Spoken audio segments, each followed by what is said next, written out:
அனைவருக்கும் வணக்கம். நான் உங்கள் சாந்தி பேசுறேங்க. இன்றைய பதிவுல நாம என்ன பார்க்க போறோம் அப்படின்னா, வியாழக்கிழமை அன்று இப்படி ஒரு முறை குபேர பூஜை செய்து பாருங்கள். நிச்சயம் பணம் பெருகுவதை நீங்க கண்கூடாக பார்க்கலாம். அப்பேற்பட்ட ஒரு குபேர பூஜையை பத்தி தான் நான் உங்களுக்காக இந்த பதிவுல சொல்ல போறேன். வீடியோவை எங்கேயுமே ஸ்கிப் பண்ணாம பாருங்க. அப்பதான் நான் சொல்லக்கூடிய ஒரு சின்ன தகவலை கூட நீங்க மிஸ் பண்ணாம தெரிஞ்சுக்க முடியும். வாங்க வீடியோக்குள்ள போகலாம். இப்ப பார்த்தீங்கன்னா, வியாழக்கிழமை அன்று குபேர பூஜை செய்வது அப்படிங்கிறது ரொம்ப சிறப்பான ஒரு விஷயம். வெள்ளிக்கிழமை செவ்வாய்க்கிழமை நாட்கள்ல நாங்க வழிபாடு செய்கிறோமேமா, மகாலட்சுமி பூஜை செய்கிறோம், ஆனாலும் லக்ஷ்மி குபேர பூஜை செய்யணுமா அப்படின்னு ஒரு தோழி கமெண்ட்ஸ்ல கேட்டிருந்தாங்க. நீங்க என்ன பண்ணுங்க அப்படின்னா, மகாலட்சுமி பூஜைகள் செய்தாலும் இந்த லட்சுமி குபேர பூஜை கண்டிப்பாக வீட்டுல மந்த்லி ஒரு வியாழக்கிழமையாவது, அதாவது மாசத்துல ஒரு வியாழக்கிழமையாவது கண்டிப்பாக நீங்க வீட்டுல இந்த லட்சுமி குபேர பூஜை செய்யும் பொழுது வீட்டில் செல்வ செழிப்பு அப்படிங்கிறது ஏற்படும், பண வரவு அப்படிங்கிறது அதிகரிக்கும். அதனாலதான் நான் இந்த லட்சுமி குபேர பூஜை கட்டாயம் மாசத்துல ஒரு முறையாவது செய்ய வேண்டும் அப்படின்னு சொல்றேன். இப்போ ஒரு இடத்துல வேலைக்கு போனாலும் சரி, இல்ல சொந்தமா ஒரு பிசினஸ் பண்றீங்க அப்படின்னாலும் சரி, நம்மளுக்கு அந்த வேலையில முன்னேற்றம் அப்படிங்கிறது வேணும். இப்போ ஒரு இடத்துல வேலைக்கு போறோம் அப்படின்னா அதுல இன்கிரிமெண்ட்டோ ப்ரொமோஷனோ அடுத்தடுத்து நம்ம போயிட்டு இருந்தாதான் நம்ம வாழ்க்கை தரமும் முன்னேறும்.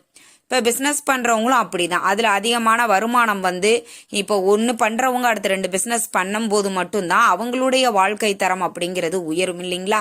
அப்போ நம்ம வாழ்க்கையில் முன்னேறணும் அப்படின்னாலே இந்த லட்சுமி குபேர பூஜை செய்ய வேண்டும். இப்போ புதுசாக ஒரு தொழில் ஆரம்பிக்கிறீங்க, இல்லை புதுசாக ஒரு வீட்டில் பணவரவிற்காக ஏதாவது என்ன நீங்கள் ஒரு சின்னதாக நான் ஒரு பெட்டி கடை தான் வைக்கிறேன், பரவாயில்ல, இந்த லட்சுமி குபேர பூஜை செய்த பிறகு ஆரம்பிங்கள். கண்டிப்பா அதுல நீங்க ரொம்பவே சக்சஸ் ஆக வருவதற்குண்டான வாய்ப்புகள் அதிகமாக கிடைக்கும். சரி, ரொம்ப நேரமா சொல்றீங்களேமா லட்சுமி குபேர பூஜை, அதை எப்படி செய்யணும்? இப்போ நான் சொல்லக்கூடிய இதே முறையில் நீங்க கட்டாயம் குபேர பூஜை செய்து பாருங்க. நிச்சயம் உங்களுக்கு அற்புதமான பலன்கள் கிடைக்கும். ஏன் நான் அப்படி சொல்றேன்னா, மகாலட்சுமி கிட்ட இருக்கக்கூடிய செல்வத்தை சிந்தாமல் சிதறாமல் நம்மிடையே கொண்டு சேர்க்கக்கூடிய ஒரு பொருளாளராக வேலை செய்யக்கூடியவர் தான் இந்த குபேரர் இல்லைங்களா? அப்ப அந்த லட்சுமி குபேரரை, வெறும் குபேரர் மட்டும் இல்லைங்க, லட்சுமி குபேரர் படம் அப்படின்னே கடைகள்ல விக்குது. நீங்க சுவாமி படங்கள் விற்கக்கூடிய இடத்துல லட்சுமி குபேரர் படம் கொடுங்க அப்படின்னு கேட்டீங்க, அவங்களே கொடுப்பாங்க. இப்போ உங்களுக்கு நீங்க இதை விக்கிரகமா நீங்க வாங்கிட்டு வச்சிருக்கிறீங்க அப்படின்னாலும் பரவாயில்ல, இல்ல திருவுருவ படம் தான் எங்க வீட்டுல இருக்குது அப்படின்னாலும் பரவாயில்ல, கண்டிப்பா படமோ இல்ல விக்கிரகமோ ரெண்டுல ஏதாவது ஒண்ணு கண்டிப்பா வேணும் இந்த லட்சுமி குபேர பூஜை செய்வதற்கு. இருக்குதுமா, நாங்க அதையே வச்சு பூஜை செய்யலாமான்னா செஞ்சுக்கோங்க. இதற்காக புதுசா வாங்கணும்னு அவசியம் கிடையாது. ஆனா படம் இல்ல அப்படிங்கிற பட்சத்துல நீங்க கண்டிப்பா புதுசா நீங்க ஒரு லட்சுமி குபேரர் படம் நீங்க வாங்கிட்டு வீட்டுல வச்சுக்கோங்க. வச்சுட்டு அதை எப்படி இந்த லட்சுமி குபேர பூஜை செய்யணுங்கிறத நான் ஃபர்ஸ்ட்ல ஆர்டர் வைஸா சொல்றேன். இது மாதிரியே நீங்க வீட்டுல செஞ்சு வழிபாடு செய்யுங்க. என்ன செய்யணும்? திருவுருவ படம் இருக்குது அப்படின்னா முதல்ல ஒரு மணப்பலகை ரெடி பண்ணிக்கோங்க. வாழை இலை இல்லைன்னா பூஜைக்கு உண்டான தட்டு, இது எவர் சில்வராக இருக்கக்கூடாது, அதை நல்லா ஞாபகம் வச்சுக்கோங்க. பிளாஸ்டிக் எவர் சில்வரை தவிர்த்து விட வேண்டும். வாழை இலை கிடைச்சா ரொம்ப பெஸ்ட். ஏன்னா வாழை இலையில பச்சரிசியை பரப்பி அதற்கு மேல இந்த லட்சுமி குபேரர் படத்தை வச்சிருங்க. வச்சுட்டு விநாயகர் ஒரு வெற்றிலையில மஞ்சள்ல விநாயகர் பிடிச்சு குங்குமம் வச்சு அதற்கு ஒரு அருகம்புல் வச்சு குங்குமம் வச்சு பூக்களும் வச்சிருங்க. வச்சாச்சு. அதற்கு அடுத்தது குபேர தீபம் ஏற்ற வேண்டும். இப்ப குபேர விளக்கு அப்படிங்கிறது கடைகள்ல விக்குது, நீங்க அதை வாங்கிட்டு வச்சுக்கோங்க. இது ஒரு 250 ரூபாயில இருந்து 300 ரூபாயிலே நம்மளுக்கு கிடைக்குது இல்லைங்களா? அப்ப இதை நீங்க ஒரு லட்சுமி குபேரர் விளக்கு 2 விளக்கு வாங்குங்க, 1 வாங்கக்கூடாது. அதை 2 பக்கமும் ஏத்தி வச்சிருங்க. இப்போ நீங்க ஏற்கனவே காமாட்சி தீபம் ஏத்தி வைக்கிறீங்க அப்படின்னா காமாட்சி தீபம் ஏத்தி வச்சுக்கோங்க பூஜை அறையில. கீழே மணப்பலகையில நீங்க அந்த லட்சுமி குபேரருக்கு 2 பக்கமும் இந்த குபேர தீபத்தை ஏத்தி வைக்கணும். அடுத்தது நெய்வேத்தியம். நெய்வேத்தியம் என்னென்னலாம் நம்ம வைக்கலாம் அப்படின்னா, குபேரருக்கு உகந்த பொருட்களை நெய்வேத்தியமாக வைக்கலாம். அவள் பாயாசம் செய்து வைக்கலாம்.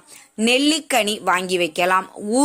ஊறுகாய் வாங்கிட்டு வந்து வைக்கலாம். எப்பவுமே ஒன்று ஞாபகம் வச்சுக்கோங்க, வீட்டில் நம்ம எப்படி உப்பு, மஞ்சள், துவரம்பருப்பு, அரிசி இதெல்லாம் குறையாமல் பார்த்து கொள்ள வேண்டுமோ அதே மாதிரி இந்த ஊறுகாயும் நீங்க குறையாமல் பார்த்து கொள்ள வேண்டும். கண்டிப்பா ஏதாவது ஒரு ஊறுகாய் நீங்க வீட்டுல வந்து வாங்கிட்டு வந்து வச்சுக்கோங்க. ஏன்னா இது குபேரருக்கு ரொம்ப பிடிக்கும். யார் வீட்டுல எல்லாம் ஊறுகாய் இருக்குதோ அங்க எல்லாம் பணவரவு அதிகரிக்கும் அப்படின்னு சொல்லப்பட்டிருக்கு. அப்போ நீங்க ஊறுகாய் வாங்கிட்டு வந்து வச்சுக்கலாம்.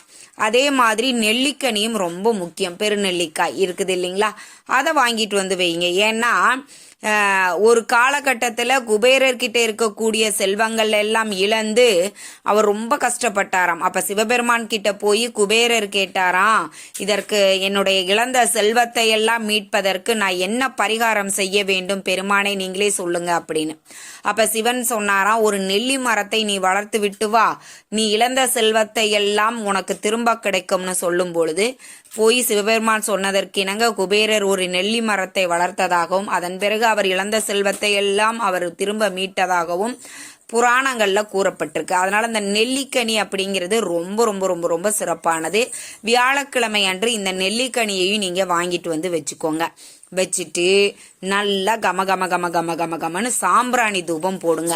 வீட்டில் எல்லா இடங்களிலேயும் சாம்பிராணி தூபம் வந்து அன்றைய தினம் கட்டாயம் போட வேண்டும்.